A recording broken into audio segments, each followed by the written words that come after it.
Ако сте в дефицит, за да сте във форма през лятото, но ви се яде пица, си взимаме една тиквичка. Нарязваме си я.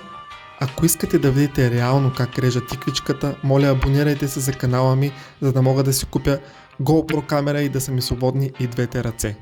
Нареждаме си тиквичката в тавичката, задължително върху хартия за печене, понеже тавичката ни е много мръсна. Напръскваме с зехтинче.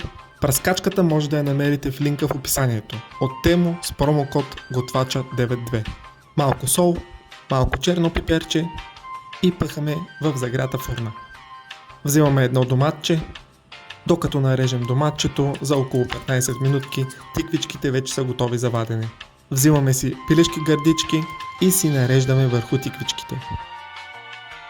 Може и малко пеперони, кашкавалче, настъргваме и отново във фурната за около 5 минутки. След което си добавяме и нарязаното доматче. И нашата нискокалорична пица е готова.